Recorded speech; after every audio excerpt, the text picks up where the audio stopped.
Hello from my side. I hope you can hear me and also see my screen. So, picking off where Stefanos left it, we shall now see the execution of the CIV scheme on the Starfight Vision 5.2 board, which is what is currently running on the screens you probably see on your screen. So, as you can see here, we have 5 terminals.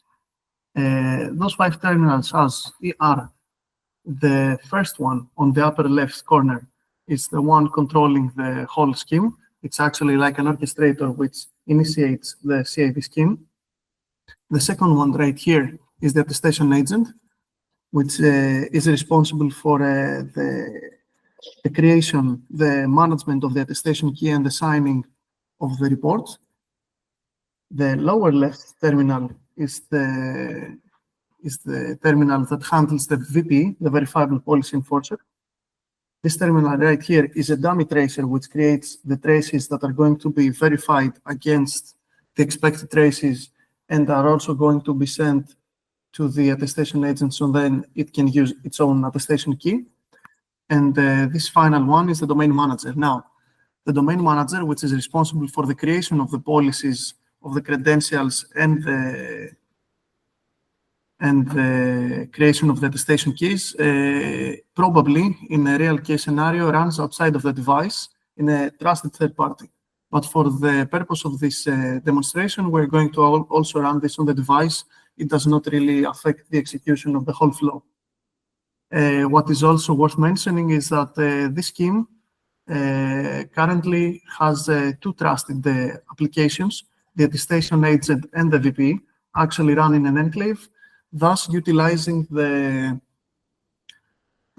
capabilities of the Keystone and RISC-V platform to maximize the trust of the scheme. But for the purposes of this demo, these are also going to be applications in the normal world. But we have, as we have already written in the deliverable, they have also been benchmarked as trust applications. So let's start the execution by running what I mentioned before as the orchestrator. Now, after we run, we have 3 applications, 3 modes of execution set up.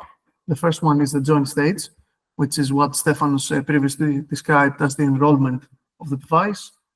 The runtime stage, which is the actual operation we might do more often during execution to whenever a verifier asks the device to prove its integrity.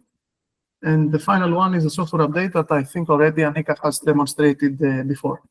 So let's try to run the join phase. As you can see, we have things running here. And let's try to briefly explain them one by one so that it is more clear what the device actually does. So the attestation agent starts by sending its root ID public key and its attestation key name to the domain manager. Now, whenever I say that one application sends something to another application, that always means that everything goes through our orchestrator, our helper client. So the attestation agent sets its root ID public key and the attestation key name to the helper client, which in turn sends those 2 things to the domain manager. Now, the domain manager then sends the credential, the authorization digests, and encrypted random secrets and the IV for the IS encryption back to the helper client after it has created those things. And those are actually sent back to the attestation agent. It then proceeds to now the attestation issuer verifies the state of the device. It sends the attestation credential back to the domain manager, and now the VP will now verify the signature of the domain manager. So this is the verify stage that we are mentioning right here. And after the VP verifies this credential, it then sends back to the attestation agent the join phase stops.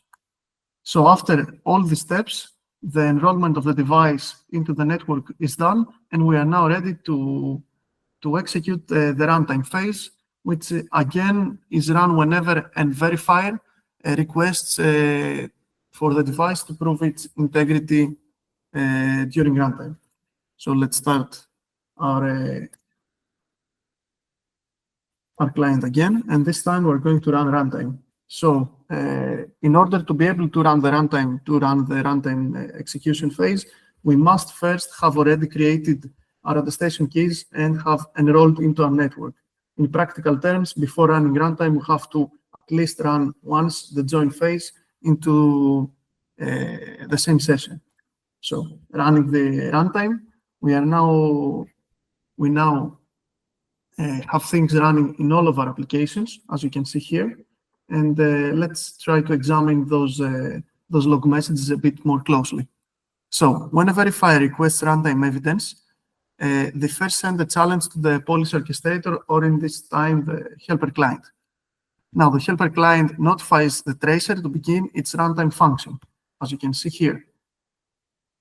The tracer produces the device runtime traces and signs them with its own private key. After that, the traces are sent back to the helper client, right here, and in turn forwards them to the VPE, as you can see right here. The VPE then essentially ensures that these traces come from an authenticated tracer and that the attestation agent practically has not been compromised. Then the tracer authorizes the attestation agent to check the validity of those traces against their predefined policy. By doing that, if and only if the attestation agent has confirmed that the device is at a valid state, the attestation agent can sign the verifier challenge with its attestation key. After the creation of the signature, which you can see here, after we have already proven that neither the tracer is compromised, neither the attestation agent is compromised by running multiple policies or something, then the attestation agent checks that the traces are valid and are correct and are also the expected traces against comparing them against to the predefined ones. Then the attestation agent can actually use its attestation key, has completely recreated the correct attestation key, and can now use this key to be able to sign the nonce that has been sent to the helper client via an external verifier. And as you can see here, we now send back to the server the signature signed with our private attestation key on top of the nonce sent by the verifier. And here is that signature. Here is that signature.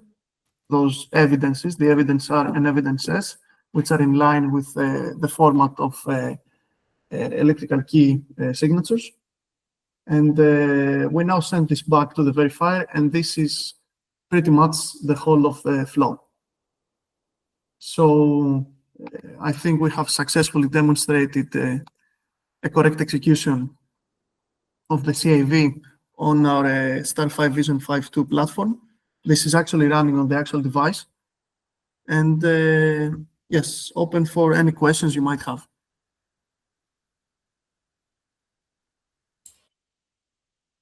Thank you very much, Nikos. Thank you very much, Stefania, as well for the presentation and the demonstration. I don't know if there are any questions from the participants. Something that you need to clarify, something about the process, I don't know, about the code, anything?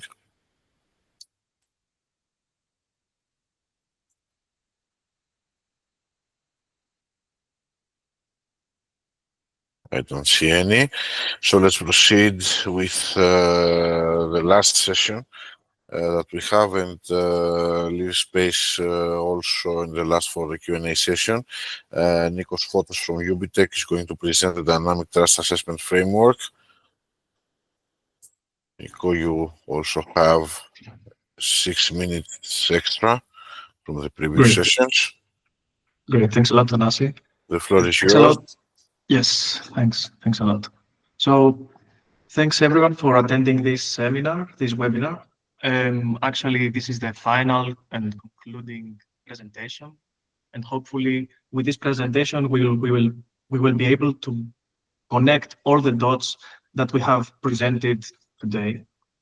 And of course, we have seen across the webinar different mechanisms that enable assessing the trustworthiness of a device, both during the onboarding phase.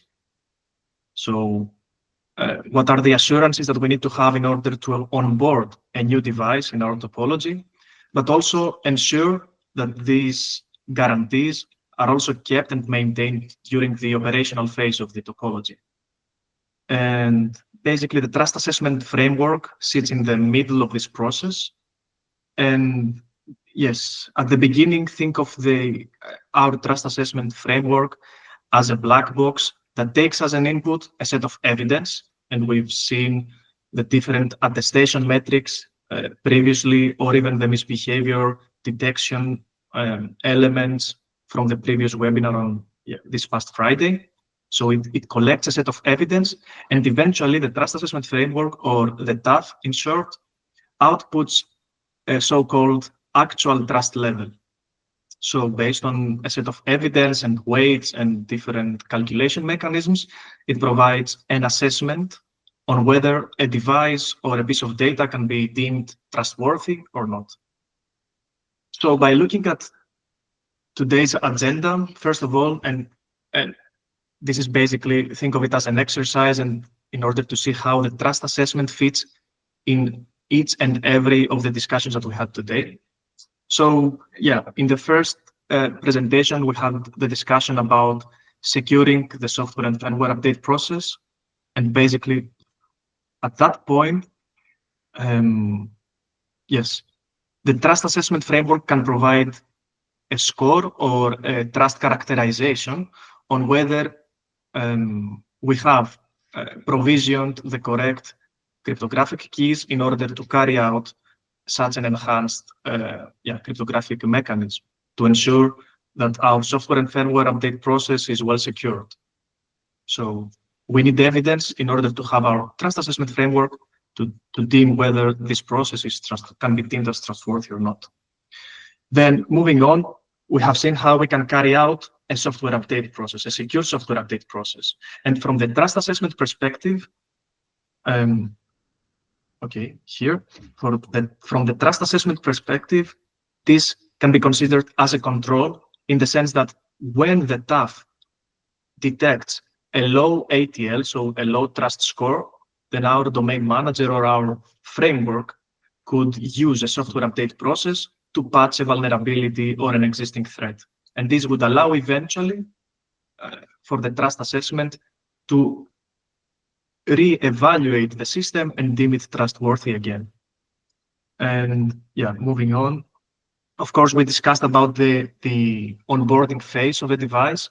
And as we have already discussed, the trust assessment framework could basically unlock such an onboarding framework in the sense that we could consider a domain manager or the enrollment orchestration part that waits for the trust assessment to deem a device as trustworthy before onboarding it to the topology.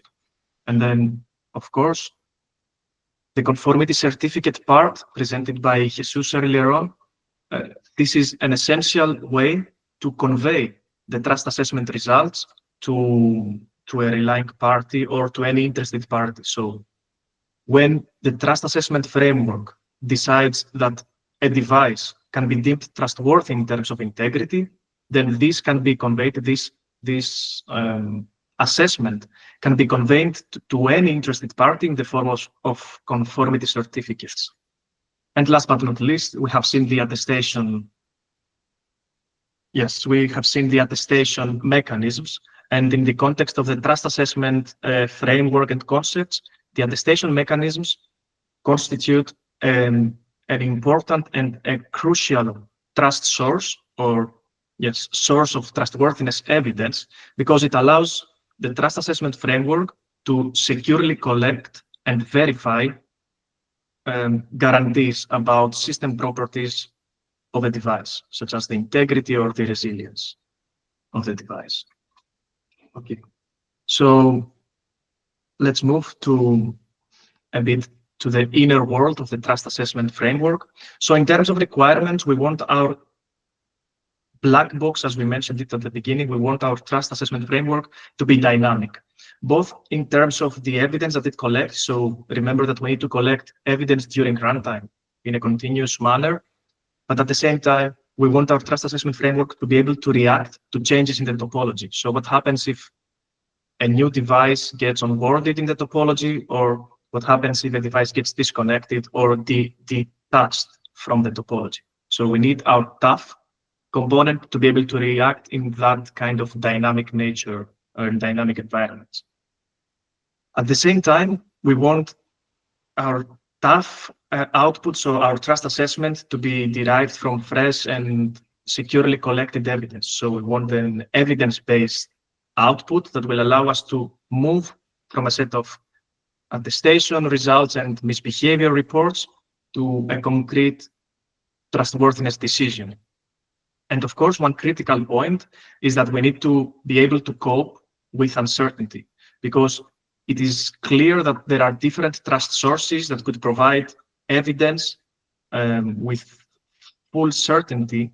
So for instance, let's consider the case of secure boot. So if we have the certificate chain that proves that all the target measurements are correct, then we are sure 100% that we have secure boot in a system. But there are other types of evidence that could potentially raise a flag or a misbehavior detection with a level of uncertainty. So we need to be able to cope with these different kinds of trust sources. And yes, when we consider different and more complex topologies where different nodes provide assessments from one to another, then we need to consider reputation-based requirements and capabilities. So what happens if one device assesses its adjacent neighbors? So this is the term here, multi-agent systems, in the bottom left corner.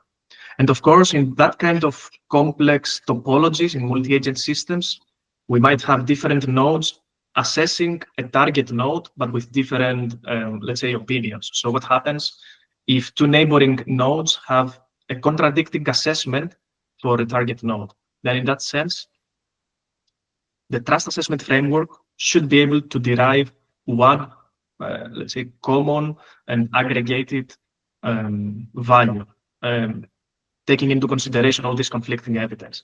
And last but not least, we need our trust assessment framework to have context awareness, in the sense that,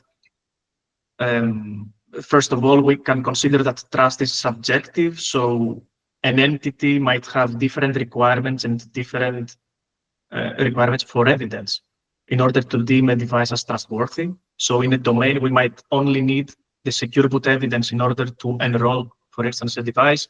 But in another domain, in a more strict environment, we might have different types of evidence that could potentially deem a device as non-trustworthy. And then in that sense, we need our trust assessment to be able to express and cater the needs of different domains at the same time. So this is why we highlight the need for context awareness. Okay, so moving on, I will try to spend 3 to 5 minutes to give a quick overview of some common terms that we will be using throughout the demo and this presentation. So, okay, first of all, we have already mentioned quite some times in this webinar the whole concept of security property. So think of it as different properties that characterize a device in this context, in the context of rewire and Entrust. So this could be, for example, integrity and resilience of a device, or a specific portion of a device. And this is our security property in the terms of the trust assessment. And then we have the trust object, which of course it is, think of it as the device that we want to assess its trustworthiness. So for instance, a device with a specific ID is our particular trust object for the assessment. And then given these two terms, the security property and the trust object, we can derive different trust propositions. So statements that we want to assess their integrity, their trustworthiness. So for instance, we could have different queries being fed to the trust assessment framework, such as, I, as an assessor, I want to evaluate the trustworthiness of a specific device in terms of integrity. So this could be a trust proposition, a simple trust proposition, which we denoted here in the example as X. But at the same time, we might have different types of trust propositions, such as the resilience, or we could go even one step further and go more specific to our propositions and maybe define assessing the trustworthiness of a device with respect to having secure boot. And with this way, we could, what I'm trying to convey is that we could fine-grain our trust propositions as detailed as we can. And of course, this is dependent on the type of evidence that we can collect from our operational environment. Then given the trust propositions, of course, we have other terms such as the trust relationships and the trust opinions. And these basically allow us to map a set of evidence to specific trust propositions. So again, in the example of having a trust proposition such as device 1 has secure boot, then by collecting evidence about the secure boot of the device, I could map this evidence to a trust opinion on this proposition.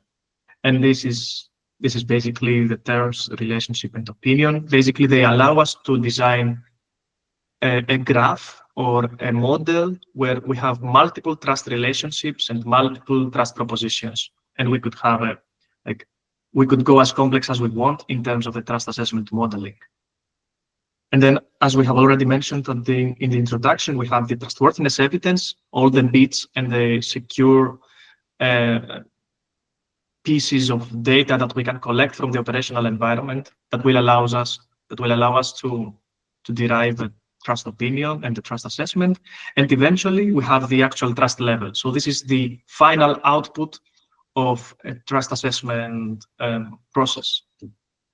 And as an example here, as I mentioned, the goal is to map this, a device topology into a set of trust objects and trust relationships and trust propositions, depending on what we want to assess and eventually what we want to include in our conformity certificate. So, for instance, this is an example where we have the root node being our assessor. So, so who is the one that wants to assess the device integrity, for instance? And then we have different trust relationships towards the statements that we want to assess. For instance, here we have the X as our trust proposition. And even though we can go as fine-grained as we can, at the same time, we can define complex combinations of different trust propositions. For instance, I want to assess one trust score related to the device 1 having integrity and resilience. So you can see that we can combine different Boolean or logical expressions between the trust propositions. So yes, I tried to squeeze all these terms in a couple of minutes, but then let's see the internal architecture, at least in a high level, of how the TAF looks like. So first of all, let me go back. We can define there is a single term that characterizes this kind of graphs, and this is called the trust model. And basically, the trust model consolidates all this information as of who assesses and which type of statements does this root node want to assess. Okay, so we have this kind of 3 major boxes inside the TAF. On the right-hand side, we have the trust source manager here, and this basically collects or interacts with all the different probes that we have in the operational environment. For instance, one trust source could be the attestation agent that Nikos and Stefanos mentioned earlier, and basically the TAF would ask for specific set of attestation reports and claims regarding some security properties of a specific device. But we even discussed this past Friday that we could also have misbehavior detection probes in the operational environment that could potentially detect some abnormal behavior. And this could be also consumed by our trust source manager. And then the question is how this evidence, this JSON and these encodings of evidence and security claims can be converted to trust opinions. So how we can move to the realm of the trust assessment framework. So basically, this is the idea of, or the goal of the trust source manager, that we will try to map all the pieces of evidence to specific scores, characterizing the belief that we have over a trust proposition and the uncertainty that we have at the same time. So for instance, based on some contradicting evidence, this omega value, which is the trust opinion, could be, I trust that the device 1 has integrity with a belief of 0.8, so think of it as a probability, but I also leave some space of uncertainty of 0.2. So this conversion from evidence to trust opinions is carried out by the trust source manager. And of course, this trust opinion is persisted on our trust model manager, which keeps track of the entire graph of trust relationships and trust propositions. Now, the trust model instance in this case is fed to the third box in this layout, which is called the trustworthiness level expression engine. And depending on the target trust proposition that we want to assess, so in this example, we want to assess the integrity of a specific device, then this TLE engine, the trustworthiness level expression engine, will take the trust model instance, so all the opinions and the specific propositions, the leaf nodes that we want to assess, and will provide an actual trust level.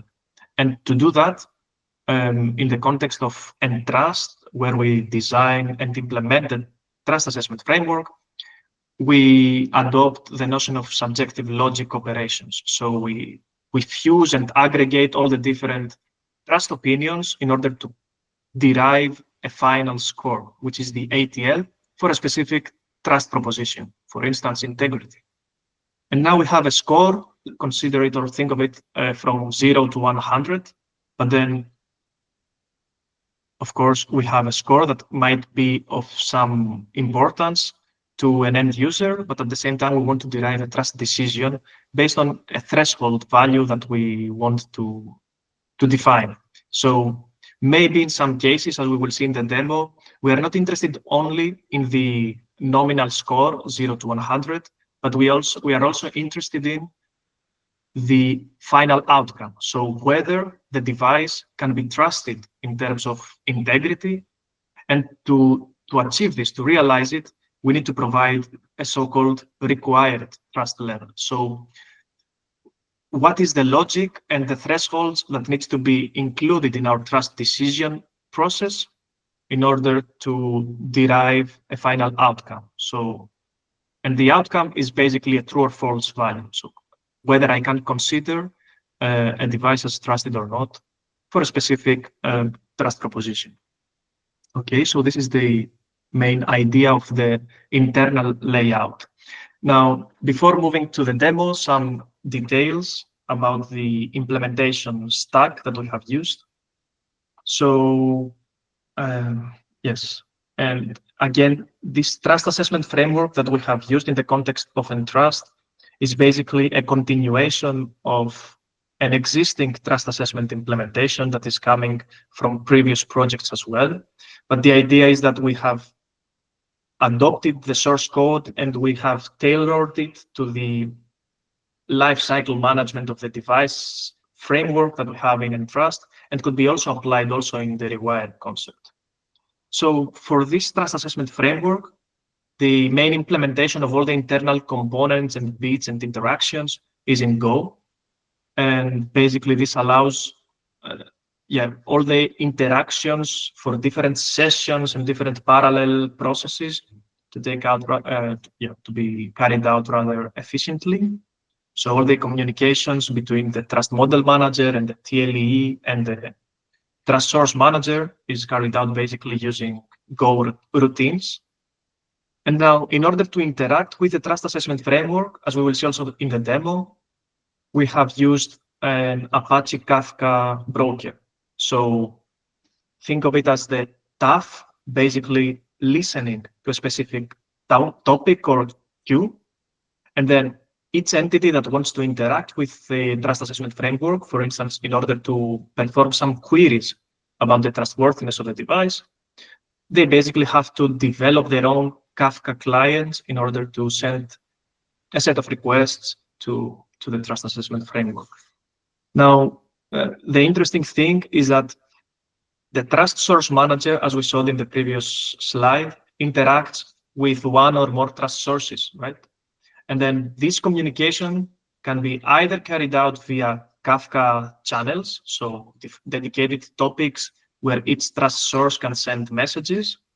But then we have also, in the context of Entrust, we have also developed and extended this functionality with REST APIs. So as we've seen in the previous demo, the attestation agent, so the orchestrator, can be reached out via REST HTTP calls.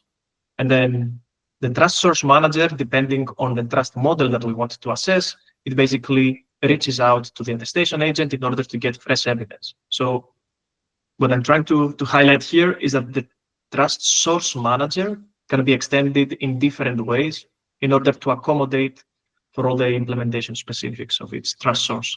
And this gives some merits to the trust assessment framework in the sense that it can be extendable with tons of trust sources depending on the requirements of its use case. Okay, so let us go to the demo.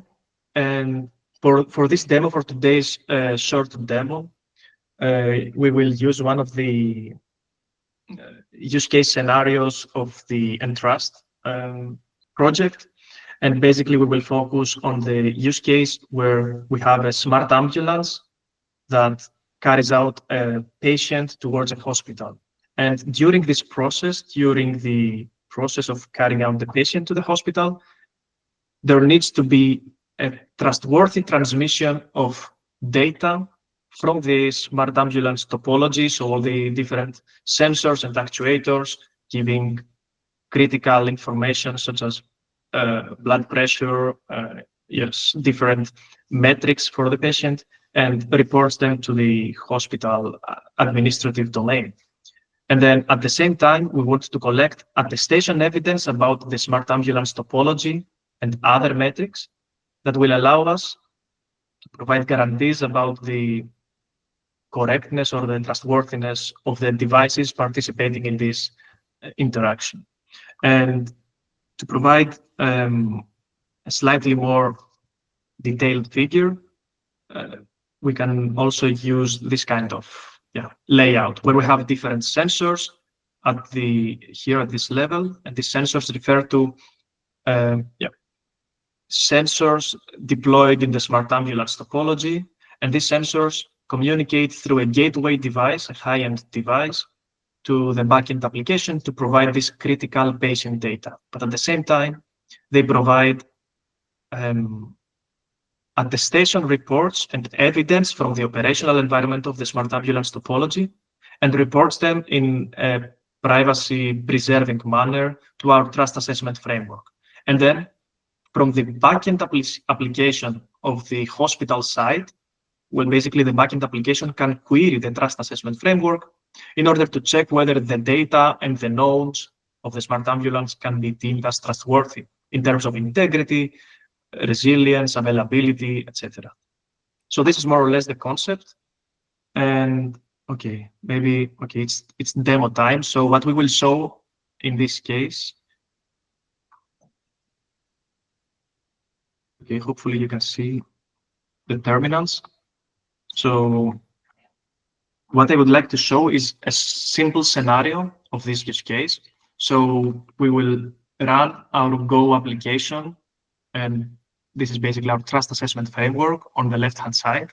So we can see that the trust assessment framework has been initialized. It is listening to specific Kafka topics, all the different crypto keys for communicating with different components of the Entrust framework have been set correctly, though we are not going to see them in this demo. And we can see that we have defined different trust models for different use cases that we have envisioned. But in this context, we will focus on this use case of Entrust, where we can collect different traces, both as it pertains to the ambulance topology, so all this, the high-end device and the low-end devices. So that will allow us to provide evidence about the configuration integrity of these devices, but then we collect additional traces when it comes to the data being exchanged. So here we have basically our trust assessment framework waiting for new evidence from the operational phase. And now we will emulate 3 pieces of evidence being sent to our trust assessment framework. So the first 2 of them in this scenario are positive evidence. So everything are being reported properly without any misconfiguration or any misbehavior. But then the last one, the last evidence, the last piece of evidence will report something abnormal. So here we can see that our demo Kafka client reports 3 messages. So first of all, the first message is basically initializing the trust assessment framework, so we can ignore it. But then we have, in this phase, we have the first evidence being sent, then the second one, and finally the third evidence. And let's see how our trust assessment framework reacts. So first of all, it receives this, as I mentioned, the first message at time 0, where it basically says to the trust assessment that we want to initialize our trust model for use case 3.1. And basically, a set of handshakes and a set of sessions are being established in order for the trust assessment framework to listen for new evidence. And then we can see here that, for instance, we collect our first bunch of evidence from our operational phase. And eventually, this will allow us, and let me go first of all directly into the result. This will allow us to derive an actual trust level of projected probability of 0.87 and some other numbers further down the line. But this is our actual trust level, and it is compared to our required trust level. So basically what we say in this logic is that as long as the evidence allow me to derive an ATL that is greater than 0.87, then the question of trustworthiness of the ambulance topology is basically true. So we can consider the topology as trustworthy. And the reason that this happens is because we can see some parts of our trust model here. So we can see the different trust opinions, that we have some belief factors with a specific uncertainty, both as it pertains to the vehicle itself, but also the data. But when these are fused together and provide the final outcome and final actual trust level, then the result is high. And what I would like to highlight here is that this is highly dependent on the requirements and the methodology depending on the domain's requirements. So, for instance, here we have selected that a set of evidence can be converted to X amount of belief. But as I mentioned at the beginning, for a different domain or for a different set of requirements, this might be completely different. So for this specific case, the set of evidence that I mentioned before allow us to derive a trustworthy state for our device. But if we scroll a bit below to the third sequence of evidence, and I think this is the case here, we have set in our third evidence that the size of bytes exceeds the expected size. So for instance, it is expected that for a sensor data, the pieces of the amount of bytes shouldn't exceed, for instance, 500 bytes. But if we see more bytes being appended to the payload, then this might raise a flag in this specific example. And we can see how this flag has caused a drop in the belief state of this relationship and increased this factor, which was previously 0. And this corresponds to the disbelief when it comes to the trust opinion at hand. And again, based on the aggregation method that I mentioned previously, so this of course can be domain specific and you can configure it depending on the requirements. But the idea is that the fusion of these new trust opinions coming from the third evidence, this creates an actual trust level which is below the 0.87 threshold. And consequently, based on the latest evidence, the trust decision when it comes to this smart ambulance is set to false. And of course, when such an information is being reported to our end application, this might trigger different controls to be executed. One of them could be completely isolate this device from the topology, or another one could be perform a software update to resolve or to patch a specific vulnerability that causes this drop in our actual trust level. And I think this more or less summarizes the demonstration. A final part, for instance, here is that, and this again comes back to the dynamicity of the trust assessment framework, is that in this very example, we consider that if no evidence appear in the trust assessment framework for a specific amount of time, which can be configurable, of course, then we consider this node as inactive, and hence it is get detached from the trust model in order to save up some resources and in order to alleviate some of the memory requirements of the trust assessment framework. Hence, we can see here that we are not anymore running any trust assessment queries because all our lists here are empty. And this is because, yes, we have stopped sending evidence for this specific ambulance emulated device. Hence, the trust assessment framework is currently empty. Okay, so I think this summarizes the demo. And okay, with this, I would like to conclude the presentation. I think we have some time left for some questions, if any. Yes, we do, Nikos. Thank you for the demonstration. Yeah. For the last session and the recap, I would like to ask if there are any questions from the participants. Please raise your hands. Feel comfortable. I would like to notify that the videos, the recordings are going to be uploaded in the YouTube and also shared along with, let's say, some of the material that was presented from the speakers.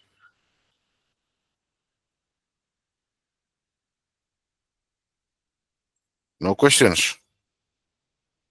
No questions? Actually, Nikos, we had the final presentation for today. It was a very good recap. No questions were posed today. Everything seems to be clear. And of course, the audience that participated has experience, let's say, on the field. Thank you very much, Nikos. Let me, before we close, give a recap. We are going to have our last webinar to be hosted on the 19th of May, same hour, but only 1.5 hours, about the formal verification. Just to keep notes, and you're going to receive updates with the link for the connection and the details. The last webinar is also organized by the Rewire project and the Entrust. Will be performed by Collins and the University of Eindhoven, Technical University of Eindhoven. And the subject will be on the formal verification. So I think we can close after, let's say, more than 3 hours with demonstrations and presentations. I would like to thank all the speakers for their performances and all the participants for joining today's webinar. So we renew our let's say, meeting for next week, next Monday, with the last webinar organized by Entrust and Rewire. And I would like to thank once more all the speakers for being here today and performing their presentations and demos, all the participants for joining, and of course the dissemination teams of the two projects and the coordination team of Entrust as well for the collaboration and let's say making tangible such a result. I would like to thank you all and see you next week. Thank you very much.